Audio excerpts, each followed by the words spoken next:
Good morning. Good morning. Hello. It's me, Chaz, back again. It's a new week of breakfast stream. A brand new week of breakfast stream. All 2 breakfast streams this week are new. Unlike those other ones, those were not new. Unlike the rerun weeks. Yeah. Where you tune in and it's like, Oh, this one again? why does Steven have long hair suddenly? I've seen this one 5 times. Our voices are doubled. How? Maybe not.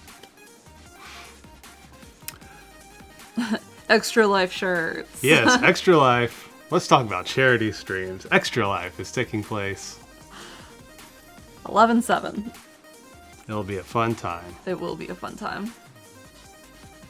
But there was also a charity stream this weekend. Is everyone sufficiently powered up? The parts I saw, I'm powered up. Yeah, I didn't watch most of it.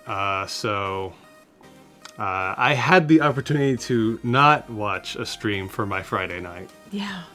It was weird. And I took it. So I didn't see much of it myself. But I was out doing things. wild, right? I know. We texted each other. We were like, it's weird. Friday night. I don't have to be at the computer. Watch disc only and watching trivia. I did not get to see trivia. Poll has ended. The winner is moderate. Moderate AQI in the house. That's not good. It should be good in the house. Check your air filters. I can't. I'm too short. Steven will change them when he gets home. There were also quite a lot of resubs that happened while we were co-streaming the Power Up Coliseum. So there's a lot of names to read this morning. Thank you all, everyone who subbed and resubbed or gave bits during the event. So we have all those names and we can read them. We have a 50-month resub from The Impossible Gordon, 46 months from Barbarian Rex, 28 from Fire Goddess, 59 from Macintosh PC, 55 from Mother Fairy, 57 from A Good Way Game Leet, 57 from Lies and Shy. And these are all from Friday now. We have a 55-month resub from The Arctic Huntress, 100 bits from Fire Goddess, 64 months from Break All the Pots, 300 bits from Gamers 00700, 48 months from D-Tran. Yay. An anonymous gifter gifted 5 subs to Snowmeath, Red LX, The Toxic Avenger, KR Sonic 4, and 2 Stupid Dog. Thank you, Anonymous, for the 5 gift subs. We have a 66-month resub from Aiden C, 77 from Caruso. 75. Thank you.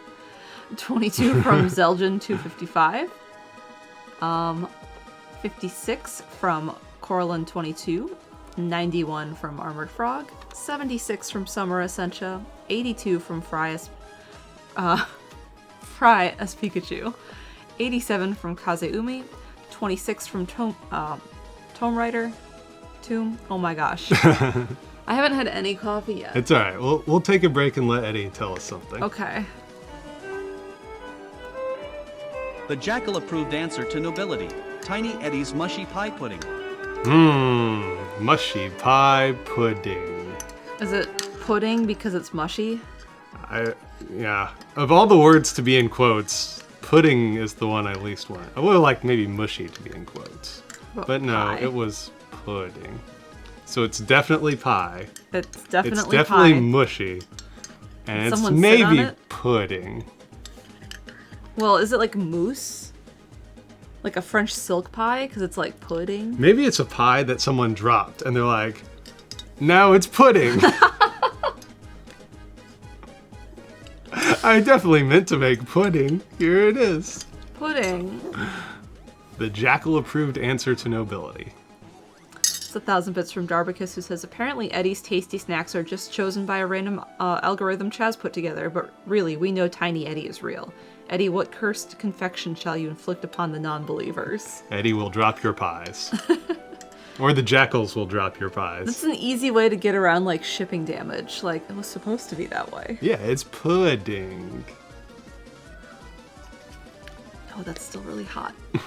Anyway, thank you, Darbicus. Thank you. We have a 29-month resub from Fire Goddess, 33 from Olivine Branch, 64 from Valix Butterfly, 16 from Mr. Mandermanny, 78 from Galactic Ambition. We're on to this morning stuff now. Now so we're thank to you. today. Thank you folks who have resubbed and sent bits this morning. Coffee's good this morning, though. Ooh. I didn't do anything different. We'll see how the Coke Zero is this morning. Wildly different. It's good this morning. Can number 12 million in their production line was good. Oh, okay. I thought you meant, what can number is it for you so far today? Like, it's just one. It's number one. We had 81 months from Epic DXX, 69 months from Adam Attack, 80 months from Andrew in the Kitchen, 52 months from Star Wars Trekkie, 31 months from Pudsey, 79 months from JDO 1997, 78 from Back in Red, 25 from Charlemagne, 64 from 77 from Charlemagne. 25. Yes. 64 from GA Studios. And there was this poll about the AQI in the house, where most people have moderate. 19 people have hazardous AQI in their house. I think they meant my house. Oh. Because of Steven changing the air filters. Okay. But maybe they're saying their own. That would not be good. No. Have you seen the thing where people take box fans and put filters around it to make a filter? Yes. I've considered getting things for that. Just last summer it was really bad with wildfires here. I mean, you can also get an air purifier. True. We have one of those. We have two of those. They help Jeff sleep, and they help my office not smell as bad because it has a cat litter box in it. When I've been over, I do not smell the litter box. And like when I've been over there to take care of Elspeth when you're gone, I'm surprised by how not smelly it is at all. Well, I mean, I meant a couple things. So one, when we moved, so at our previous place, the litter box was not in my office. When we moved, I knew Elspeth is, questionable health as she's getting to be an old cat. So, and there also wasn't a great other place for it. I didn't want to give up a bathroom, and I wanted to keep a better eye on her bathroom habits because since she has the kidney disease, one of the things they always ask is how much is she drinking, how much is she using the litter box to see how much water is going through her because that's relevant for the kidney disease. So if killed two birds in one stone, put the litter box in my office. And if we're going to do that, it has to be something where I can survive in my office with the litter box. So when we moved, we threw out the plastic litter boxes and I got that big metal, it's essentially like a metal serving dish like you would find on like a buffet line. Yeah, it's like a big deep weld. And that's her litter box. And since it's stainless steel, it does not absorb odors and then keep them and give them back out like plastic was. It's really nice. And it wasn't like any more expensive than a normal litter box. I'm like, I should have been doing this the whole time.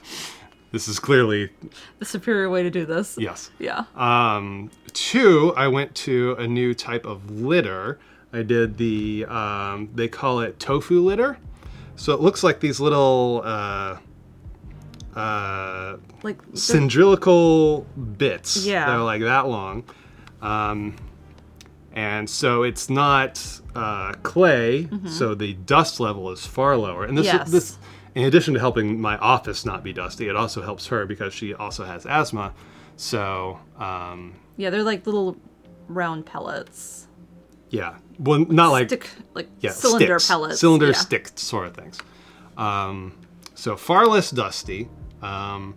It still clumps and it's flushable. So since my office is on the 3rd floor, rather than having every time I need to clean the litter box, which I need to do frequently since it's in my office, instead of going all the way from the 3rd floor to the trash can in the basement, instead I can just flush it. So it's been really nice. Like when I've been over there, I've been very impressed. So yeah, between the new litter box and the new litter, And then obviously I vacuum extremely regularly, and I've got that air purifier that I keep running in there on an irregular basis because I don't like the sound they make, except for when I'm sleeping. So we have one running in the bedroom while I'm sleeping, and I can deal with that. But when I'm just like working on my computer, I don't want the background noise. But I will run it while I'm not in there to help with the It's a smell. great system. Yeah, so between all of that, all these different parts, it makes it okay. It's still not like, you could still, there is a cat litter box in my office. Like, there's no way around that. Yeah, but I it's, mean, like, it's you not scoop as bad. it immediately when she's done, so it's not like anything's hanging around. It's not as bad as it sounds like when you hear the no. phrase, No. there's a cat litter box in my office. No, it's actually, like, I've been in places, like, a friend of mine had a 1-bedroom apartment and had a cat, so, like, trying to deal with that, like, where does the litter box go when you don't have a laundry room either? Yeah. And the dust is really bad. Like, if you're using clay, I cannot stand it. Yeah, if you have dust problems, I would definitely recommend the tofu litter. The lightweight litter, like the lightweight clay litter, Carly said she had tried that once for cat, and it's so lightweight it was just like clouds of it. So the specific brand I'm using, it's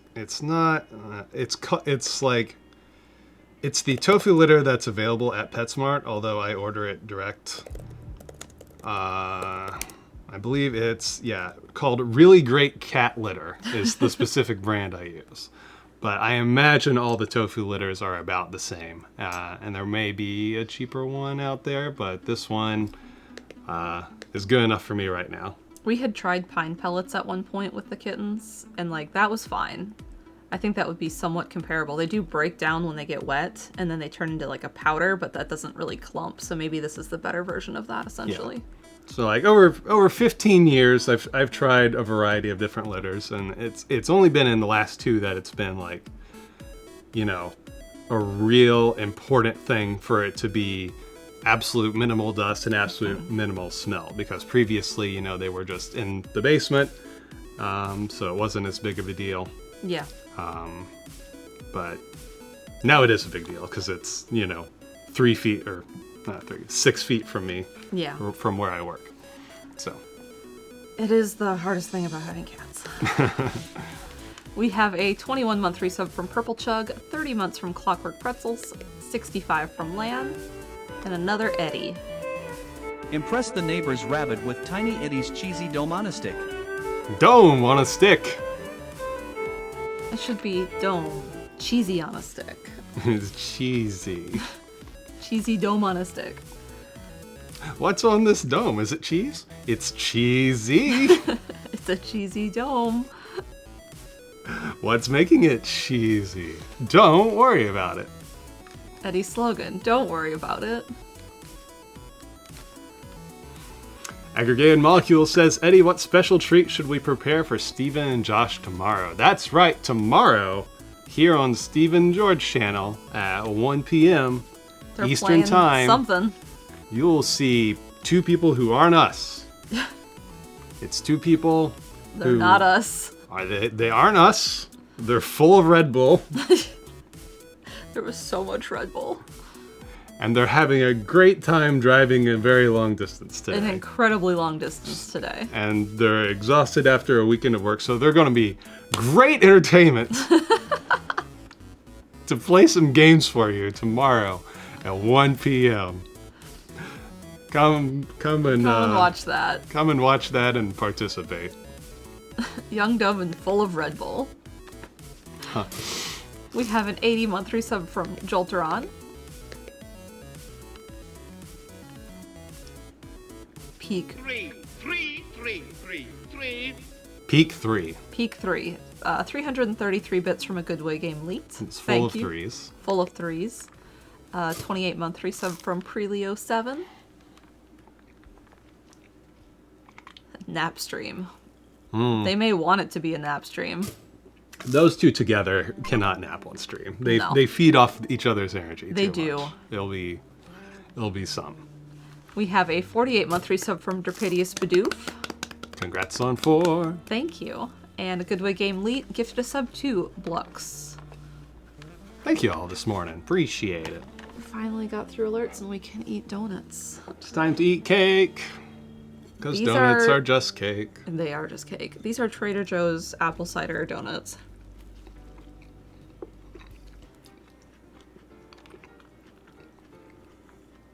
They're really good. Yeah, I'm a fan. But, like... It's cake. Why wouldn't I be? Yeah, it's cake. Clara, I miss you too. I don't know if you saw me in chat, but during one of the things in between segments, I was telling you that too.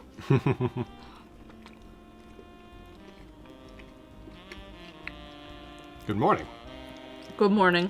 Either congrats on being awake or my condolences on being awake.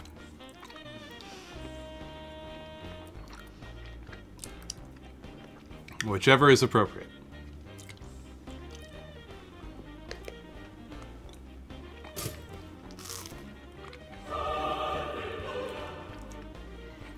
That's a tier 2 resub for 86 months from Camulus Magnus. Thank you. Thank you. And we also have Gold Lighten gifting a sub to Proton John. Thanks for gifting a sub to Claire. We appreciate it. Sorry your husband will blame me for being a bad influence. Claire's being a bad influence? That's never happened before. He does enough of that on his own. I did hear about, he did hold up a bag and be like, Claire asked us to deal with this. And I was like, okay. I suspect a lot of the people there are a circle of bad influences on each other. Yeah. Yeah. Let's stay up and go to Waffle House. Let's do this. Yeah, that's kind of basically all that happens behind the scenes. It's very fun. The bad influencer echo chamber. That was Steven? Oh, I know Waffle House was him. I had suggested it actually, like, when Josh was here, I was like, I'm kind of feeling like breakfast, but like Waffle House breakfast. He's like, I can just make breakfast. So I put that in his head, I'm sorry. Better Waffle House than Steak and Shake, right? True. Could have been worse. It's no Perkins, but we can get by with Waffle House. Renee says my mother reach can only go so far. No, Steven wanted to make the breakfast Goodzooks. Not me, I wanted to go to Waffle House. No, I miss Waffle House. Do you?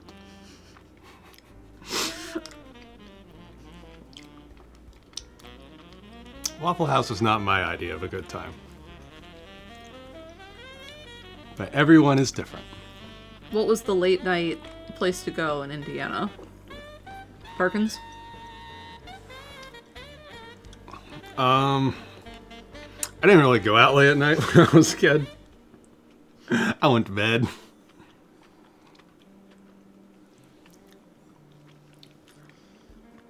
We went to Perkins. 3 a.m. Waffle House is something else. It's been a long time since I've been to a Waffle House, even at night. I mean, I don't go willingly. Only when it's like, we're all going to Waffle House. I'm like, well, it doesn't seem like I can convince the group out of this, so.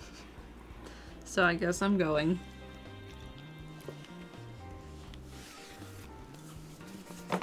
Yeah, hope everyone enjoyed as much of the stream as you were able to see.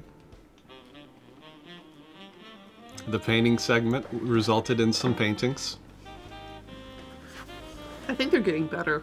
Because I'd asked my chat last night, I was like, did you guys just not mess with them as much? And they were like, no, we were doing it. And I was like, okay. Well, they looked, pretty good. They weren't a complete mess. Not a complete mess. I should have said, final verdict when I was on the call. Because, I called in at the end and did like a critique of it. Mm-hmm. And I jumped in the call I was told to jump into. And I, like, tried to start speaking, but, like, no one could hear me. And I was like, hey, MC, I don't think anyone can hear me. And he was like, I'm not there right now. Give me a minute.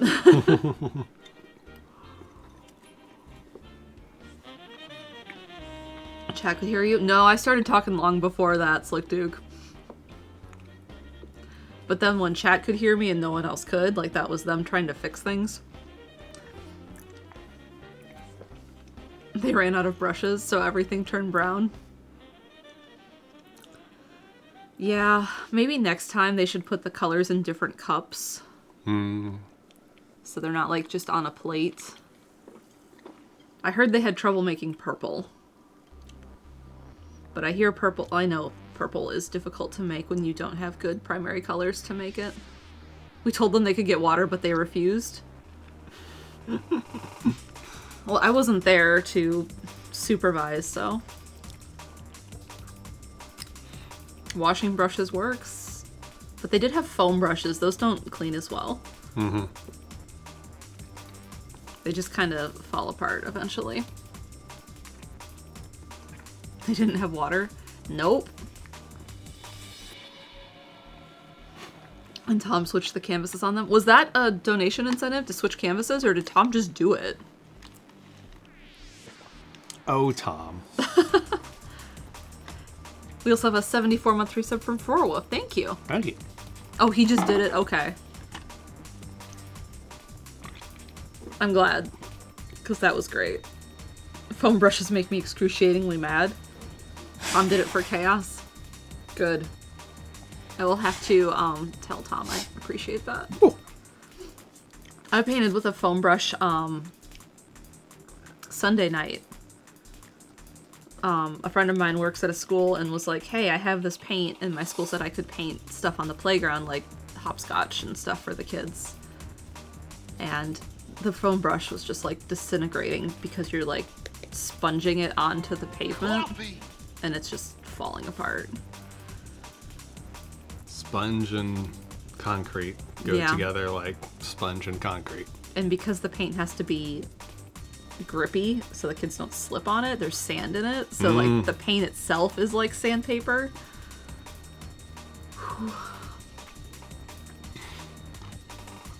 Josh was singing Tom's praises before they were unleveled. Gotta use a roller? Yeah. I did not facilitate this painting on the playground. I was just assigned a job. It's like, hey, you paint, why don't you come do this? We have 400 bits from Goodway Game Lead at MagFest 2025. We kind of had a bad day one day, and then we decided to get IHOP at 11 p.m. We were the only people in there, got some chicken strips and waffles, and had the thought of, oh, everything is going to work out fine. It was so good. There is a specific vibe of like extremely late night convention going out to eat. Yeah.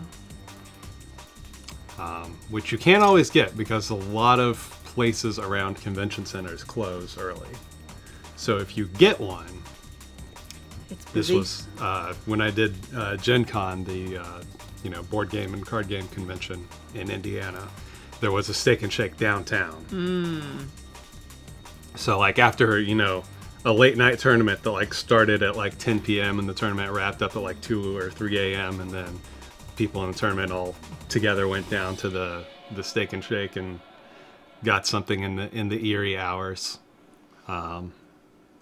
It has its own vibe. It does. Waffle House has a vibe at 3 a.m. when you've been out dancing as well. We went with Noah one time, and there was some guy in the parking lot asking where he could find things of questionable legal nature, and we were like, we don't know, and he's like, y'all are boring. Yeah, I've been called that before. That's fine. Noah says, the gas, his words. Yeah. Yeah, Gen Con's great. I did Gen Con back in the 2000s and early 2010s. I volunteered for some I mean, I got rooms and I got Yeah. pay, so work for some RPG companies and some card game companies. That's what led into my 1-year term in the trading card game industry immediately after college graduation. But I do remember you working there. That's a whole story. I think I've told that story before. Boarding is safe. Yup. Instead, I will go do other activities like bike. Which is not safe. Especially with your crazy crew. Give me the bird. Was it Thursday last week we were somewhere and I was texting one of my bike friends and you were like, what unsafe thing are you guys up to now? I was like, We're in the car yesterday. You told me about someone else new who got hurt doing something someone who fell over on their bike. oh, that's because you're she like- was clipped in and she just stopped pedaling You're like- and she went, whoop. Yeah, she fell over the one way and got hurt. It's a good thing she didn't fall over the other way. She would have got real hurt. Because there was Anyways, poison ivy the other way.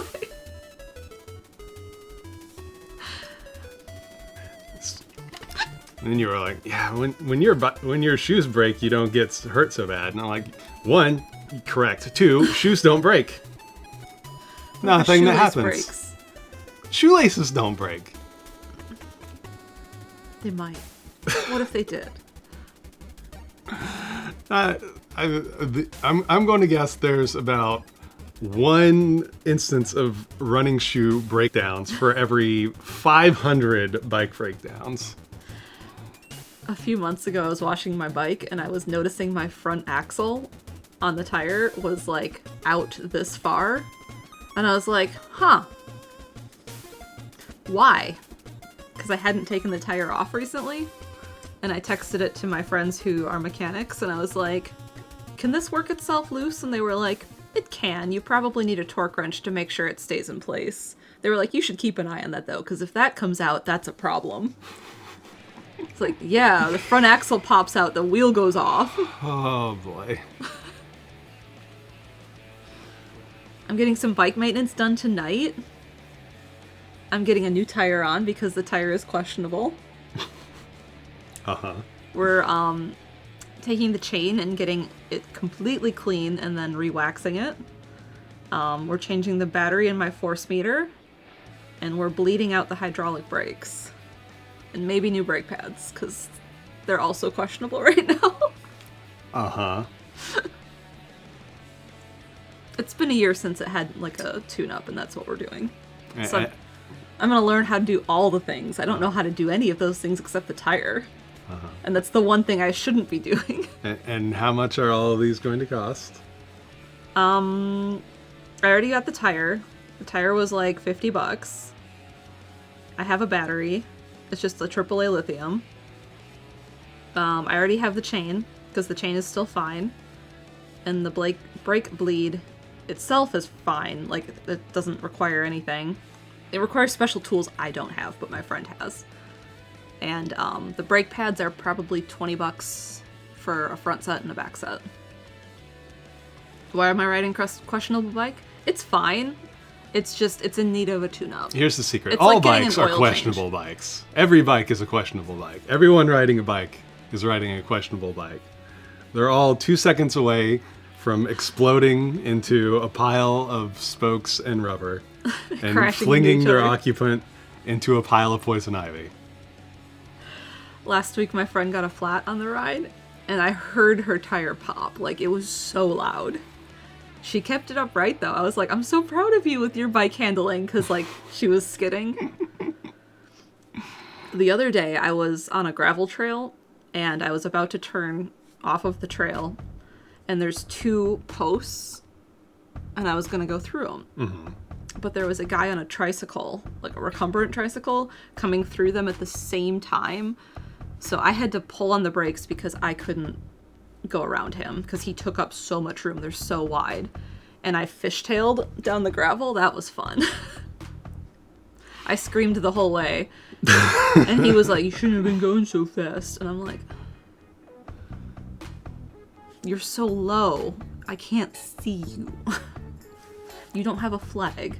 A lot of the recumbent tricycles will have a flag. Yes. so you can see them, but he didn't. It's a good excuse to have a flag, and then Yeah. you can customize your flag. I feel like if I had a good excuse to have a flag, then like you should take know. advantage and have a cool flag. I agree. And like sometimes if you're out on the greenways in Raleigh, when you like are going through bridges, like you can see the flag sticking up around the corner, and like they're so low you can't see them. And then sometimes they're kind of rude about it, and it's like, come on. No one can see you. What does fishtailing mean? So like your tires lock up because you're braking so hard, but you have so much forward momentum that the bike is still moving and the tires aren't spinning. So it's not gripping the gravel, it's like just skidding, and then like the back tire kind of fishes and like goes back and forth.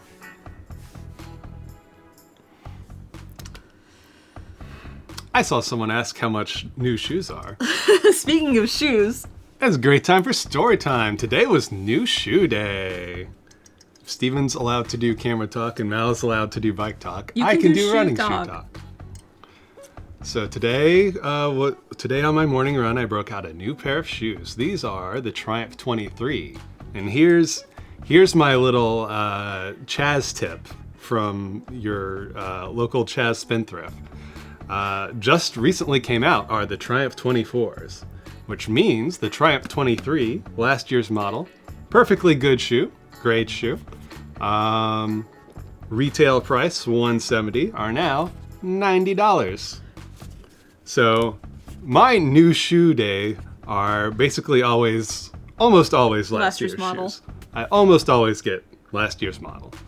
And the Triumph is a especially good one for last year's model value point, because 90 is about the cheapest any of them really get to. Any of the shoes designed for people who run. You know. how heavy is this? Oh, it's light. Yeah, so the Triumph 24, which just came out, is substantially lighter than this because it's got a new foam in it. Mm-hmm. But the 23 is perfectly good. Like I said, it was, a upper mid-level shoe, I guess, for $170, because kind of like the price points these days are like $140, $150 for most places like Baseline. This is a shoe good enough for people who run.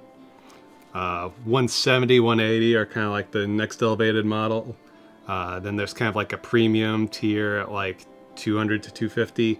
And then the racers are unfortunately up to like $300 these days, which is gross. Fortunately, I don't buy racers very often. In fact, the last pair I bought was in Japan 2 trips ago. The bright ones? The bright hot orange pink ones? Yeah, the ones I've been wearing for all my races. And I got a good deal on those because of the yen and the exchange rate, and it's cheaper. They're ASICS, which is a Japanese company, so it's cheaper in Japan, etc. Yeah, how many running shoes do I have is the question, because they do wear out eventually. Yeah. So depending on how, 300 to 500 miles, when you're doing, X many miles a year, and not putting a number on it because it's been cursed with injuries the last 6 months. But you go through shoes, and the reason that you want new ones is because eventually the foam dies, and it leads to, injuries if you keep running on dead foam. So, how many do you keep in rotation? So, that's a good question. So I've got like some that are specialized use cases that don't get worn all the time. I have a pair that's specifically for trails, and that's specifically like single track trails, like not well-groomed mannequin trails, but like manicured trails, not mannequin trails. Trails with mannequins all over them. That would be terrifying. Entirely different thing. So I've got one pair of those, and so those, since I don't use them very often, that pair's lasted years. I have my racers, which again I only wear for races or like one run before the race where I'm getting ready for it. Making sure that they're still good on your feet. So those also last for years. But then like my daily runners, I try to have like 3 in rotation, because I am running almost every day, and you ideally want to, a couple reasons.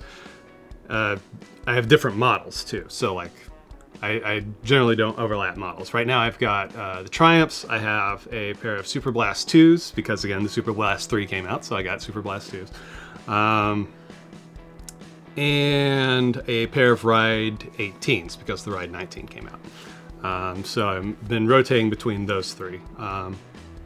They're all similar-ish, but slightly different, so it's good for, making slightly different accessory muscles work and not other ones not get overstressed. And it's good for letting the foam expand and, Have a recover. break. So yeah. And they probably have different pressure points on your foot as well. Yes. So yeah, I'm not too, Saucony, which is the people who make the Triumph and the Ride, I like a lot.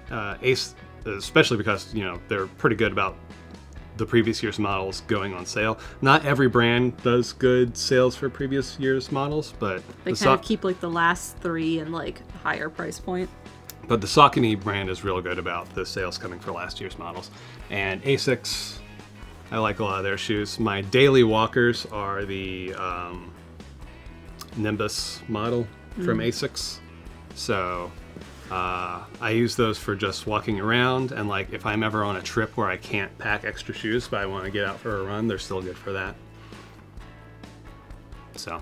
When are you dropping Shoe Right Up in Fitness? I don't do, that's 4 or 5 or 6 models that I go through. Yeah. There's 30 or 40 something models of note a year. I don't go through enough to, have educated opinions worth, telling people here's what you should do. I can only say here's what I do. Yeah. And there's podiatrist people who write up shoes for running. Yeah, there's various people I trust. Yeah. But what kind of socks do you wear? Darn Tough, right? yeah, Darn Tough are the only socks that we have. So we have full-length socks, and then they also make ankle height socks. So, but that was a decision made before I started running, that we consolidated down to One type of sock? one company, 2 types of socks, get rid of every other sock. That's just a great way to live life. Yeah. I have one pair of Darn Toughs, and I wear them in the winter, and they are a lot thicker than my normal biking socks. So in my bike shoes, it's very tight in the winter, which is probably not great. I do have a little pile of Darn Tough socks that have eventually gotten holes over the decade since we've implemented the Darn Tough sock program in our house. So I am going to take them into, you can do, for the lifetime warranty, you can either mail them in, or there's some stores where you can physically take them and you can just give them to them and pick up new ones off the shelf. So I plan to do that. Cool. Soon. Does REI do that? No, they used to, but they no longer do. That would have been convenient. But there is a store in the area. So. Okay. Any apps or websites for running plans?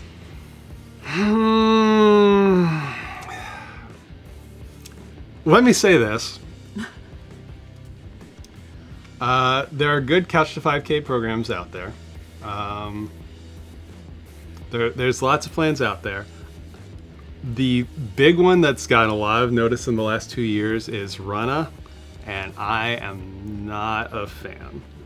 I haven't used it myself, but my sister used it while she was getting started running, and I was talking to her about the stuff it was suggesting and how she was finding it, and I'm like, I don't think that this structure is a good structure. And they did a big media push. Runna, it's I've seen them, I think, advertise on Strava. Yeah.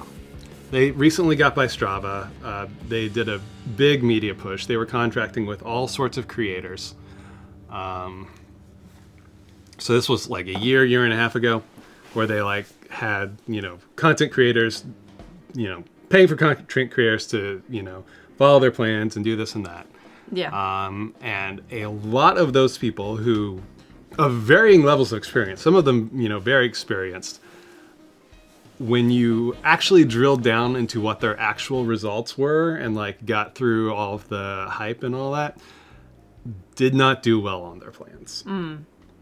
And a lot of the people, the actual results of their plans that I have seen just from like discussion forums where people are like saying, here's what this actually recommended for me. Like I looked at this for a long time, and my takeaway was, this is not good.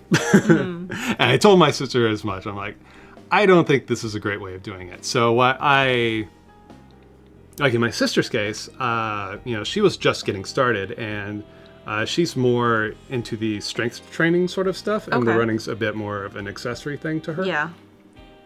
And so just, I looked at her progress and what she enjoyed and what she struggled with, and, her, last couple runs and what she said she was having problems with. And what I recommended for her was following the plans of a guy called Jeff Galloway. So he is, he recently passed away, but he was, a former Olympian in like the 70s, so he's a really good runner. But he advocated a run-walk style plan where even for longer races, or runs, even for longer runs, even for people going, at all sorts of intensities, one of the things that you can do is plan in walk breaks earlier than your body tells you it needs a walk break. So for where she was in her, just looking at her progress, I'm like, I think you would do well with Jeff Galloway's plans. Jeffing, they call it. Because she, I think specifically the thing with the run-a plan was like, it was the first time that it had put together for her running a mile nonstop. And then like, and she was really proud of that accomplishment. She did. And, she was feeling proud. And then like the very next workout was something like 1.4 miles nonstop. Wow. Like a silly level of increase.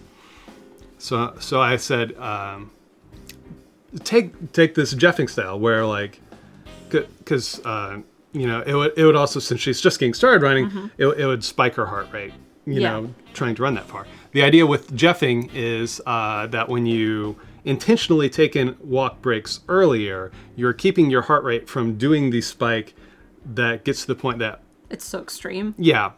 When you end up running so far that your heart rate gets up to a bit, then if you take a walk break, then it still doesn't get down far enough, to get you fully recovered, right? Yeah. So by taking intentional walk breaks earlier before you need them, you keep the heart rate from getting up that high to begin with, because that was the specific bit that she was having troubles with. And that's exhausting.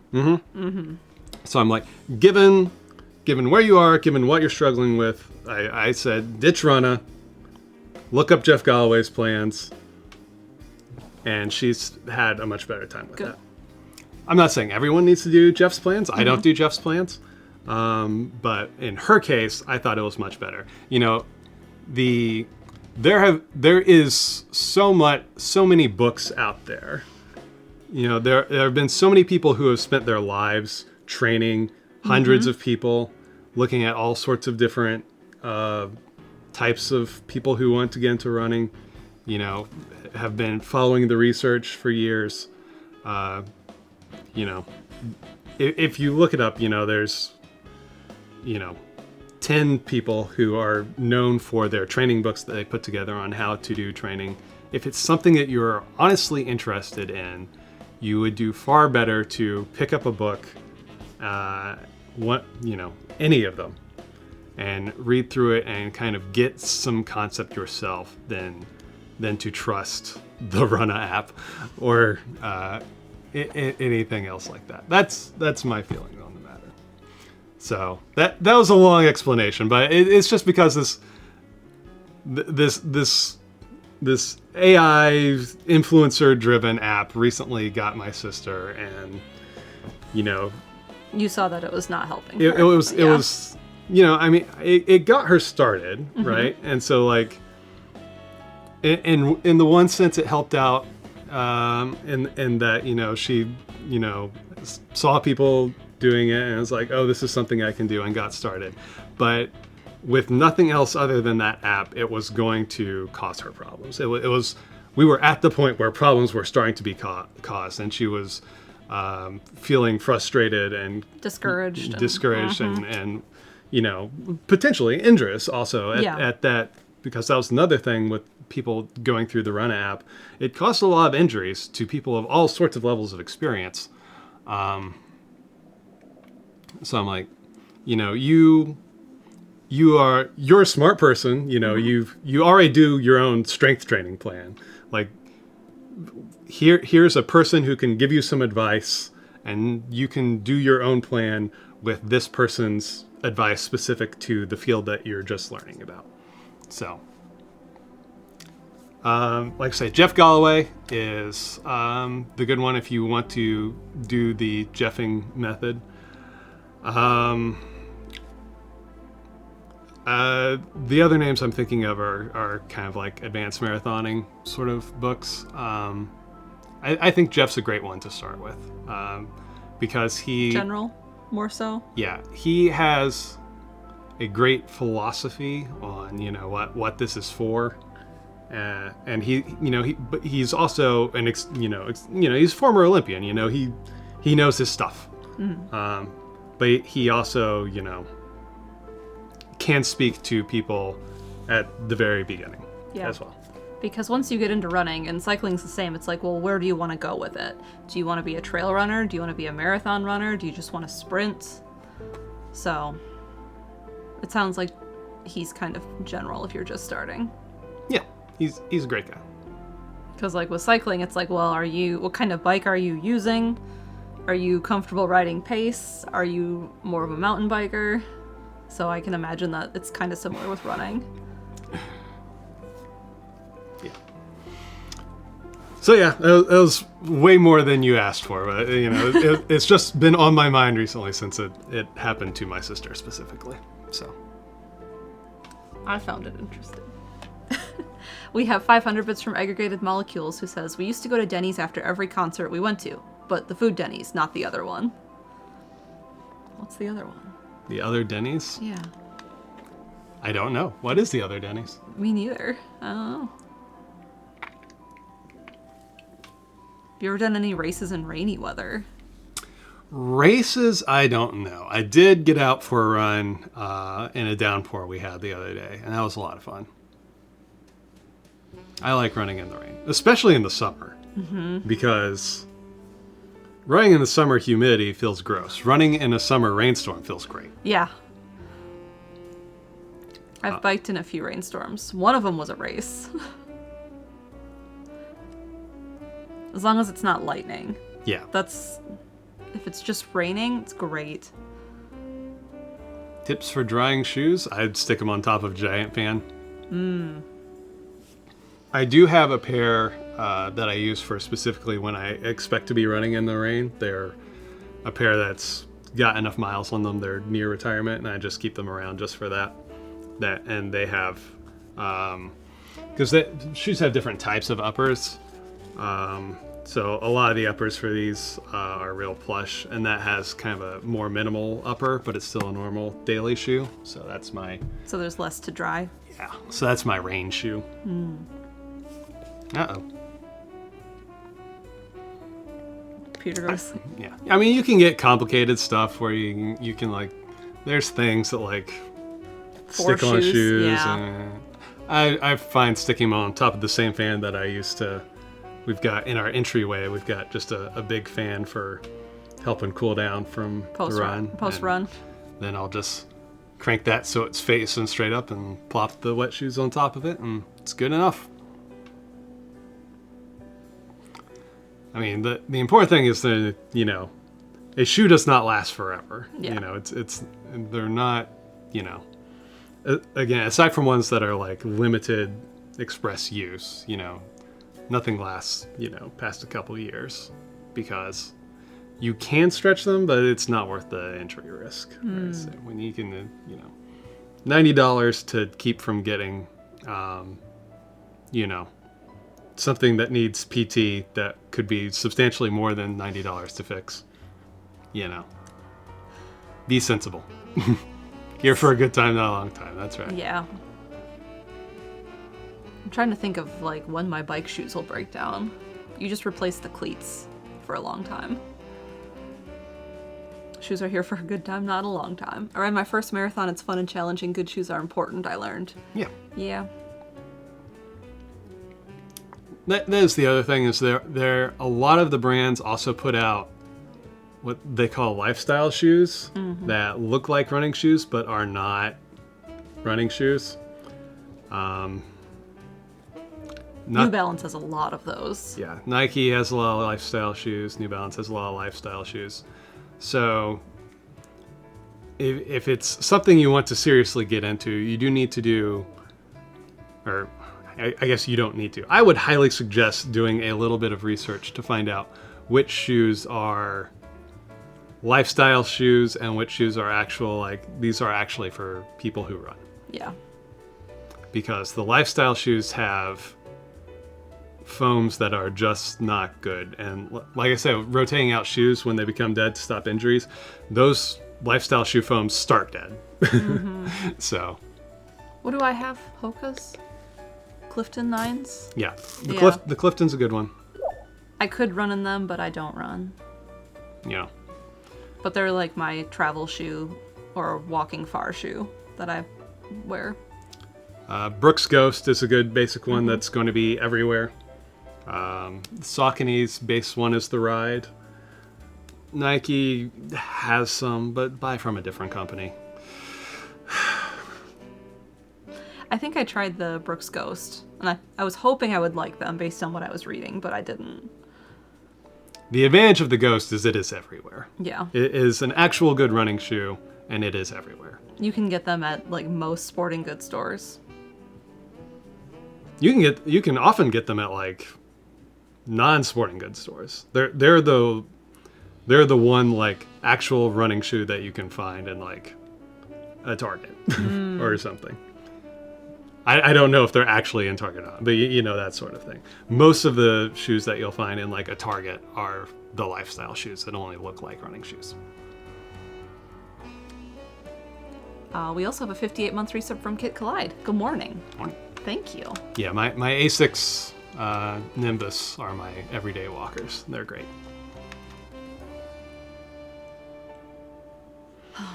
Well, it's almost 10. I talked about running shoes for too long. That's fine.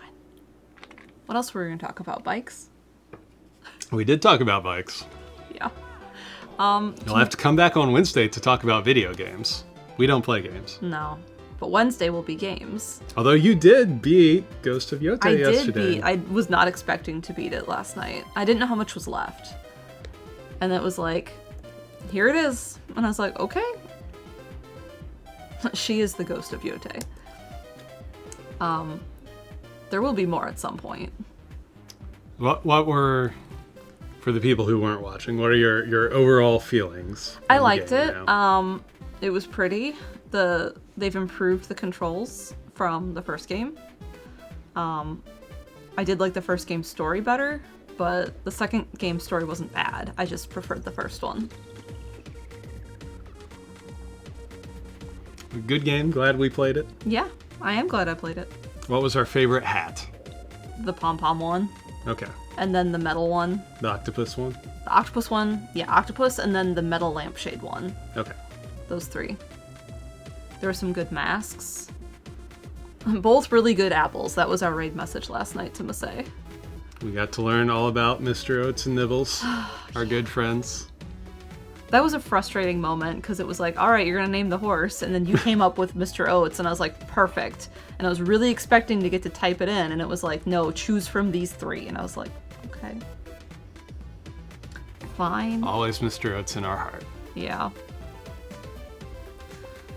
All right, so tomorrow is Steven and Josh are playing a game. Thursday morning will be breakfast stream. Steven's back, so it'll be him and I. Josh, maybe? I don't know when Josh is leaving. So, Josh may be here Thursday. He may not be, so tune in and find out. Friday morning, I'm painting. I have a little bit left to do on the creek crossing painting. There's a little bit of like tiny detail I want to do, and then we'll switch over probably to another painting. Maybe one in progress. Maybe we'll just start doing an underpainting on something else because I have 4 to get done. Did I show you the underpainting I already You did? Okay. And then Friday night we are finally back to Hitman. Second to last week of Hitman. Okay, second to last. I think I did that math. An right. ultimate? Yes. Okay. Because then the week after that is going to be the next game, which I can't. We announced that, right? I don't know if we did announce that. I don't think we did. Okay. Well, I guess I'm not announcing that. It might be announced in Patreon, but I'm sure it's announced in Patreon. yeah, I don't think we've said so publicly. And then there's also, in that same week, what is that, 2 weeks from now? Yeah. Going to be a new Wednesday night game. Oh. And I just almost finished the 1000-bit alert for that Wednesday night game. That was the I'm one you were pretty showing me excited about it. yesterday? Yes. Announce them all. That is the most mod chaos comment ever. I'm not getting in trouble. He's not here. He's driving. Is it a game Steven almost revealed at Calo? I don't know. I didn't hear what he said. I say Wednesday night, Wednesday afternoon. I don't know. That time on Wednesday where we do games. The Wednesday game time. When is the next shelf control? Next week? Week after? It's on my calendar. Oh, that's text. That's not calendar. No, it's the 29th. Not this weekend, next weekend. The shelf control. Hooray. My calendar says Century Ride, so. November 7th is Extra Life. November 7th is Extra Life. You can start donating now, I think. Probably. Yeah. It's up. Yeah. Oh, we gotta figure out shirts. I feel like we normally have them soon, so we should maybe get on that. Yeah. Yeah. Vote for Peanuts on the Wii U. So, call out of work. Get that ready. Alright, everyone. Thanks for being here. Good to see y'all. See you next time someone's out of town. There's a few weddings coming up this fall, maybe. Hopefully you guys all get to see Steven and Josh tomorrow. Otherwise, I will see you Thursday morning. Goodbye. Bye.